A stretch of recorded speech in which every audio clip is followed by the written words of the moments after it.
Friends, I have a very good article here I want to share with you. It just shows you how things are slowly steering away from Maliki.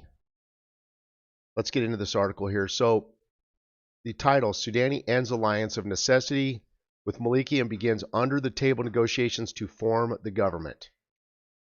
Sudani, again, this is just kind of from the key points. Sudani abandoned Maliki's secret talks with rival Shia leaders and is helping build pressure to block Maliki from becoming prime minister. Maliki is resisting, but his support is shrinking. You saw that this morning when I showed you that he only had 6 out of 12, okay, for support. He didn't have a 2/3 majority, okay? Let's look at this, though.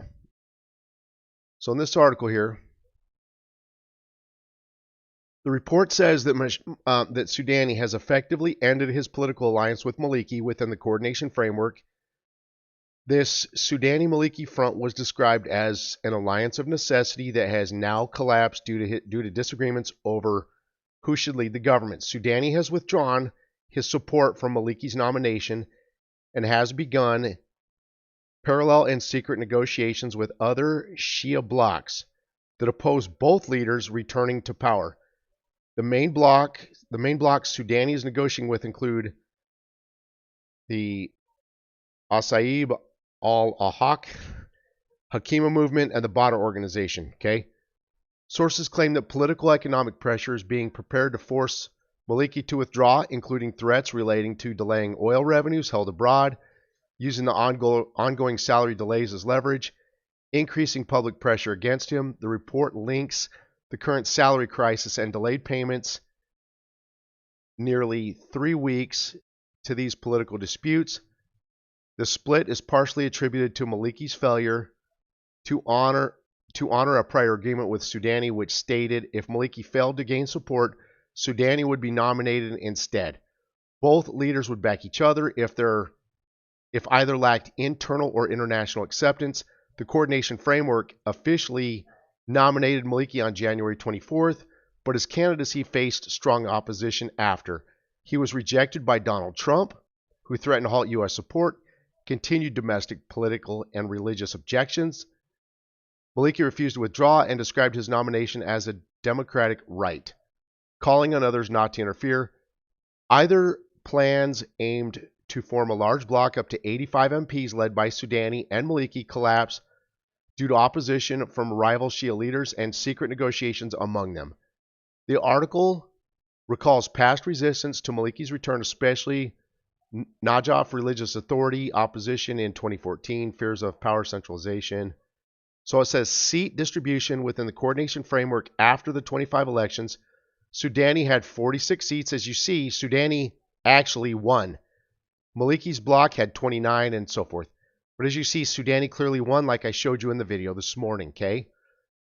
Overall meaning, Sudani is repositioning himself. He is no longer backing Maliki and is trying to build a new majority coalition without him. Again, you get the point. I wanted to show this to you. Okay, so good stuff there. Now, I've got one more article just to clear the air if there's still any confusion, because I could see where this could be very confusing. Let me bring this up and I'm going to bring an article over here for you guys. Right there. What the heck does this mean? The article talking about right here, the Sudanese MP resigns from parliament and a replacement is preparing. This sounds bad. It sounds like Sudani's withdrawing from the government. It doesn't. It's actually really good news. Let's look at what it means. Okay, it says this article is about Iraq's constitutional rules and holding office, not about Sudani losing power.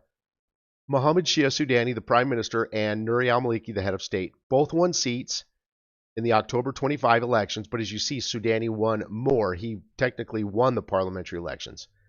The key rule in Iraq's system: you cannot be both an MP and a prime minister at the same time.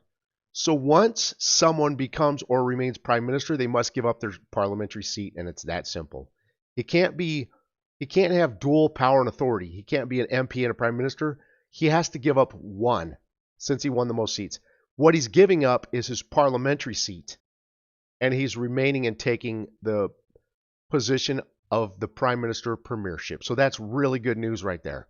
Okay, and it says right here, Sudani again actually won 92,000 votes. There you go. His coalition won a total of 46 seats within Parliament. So again, they did. His bloc technically was the largest bloc. Okay, and like I've been suggesting to you this whole time, and I've actually caught some heat and slack for it. That's cool. I've been saying this whole time that Sudani's got this, and Maliki's out. As you see, that's the direction it's heading into. So anyway, just wanted you to be aware of this. So again, this is very good news, not bad news, okay, right here. Friends, you're the best. Thank you for joining, and have a great day, and I hope you enjoy the Super Bowl.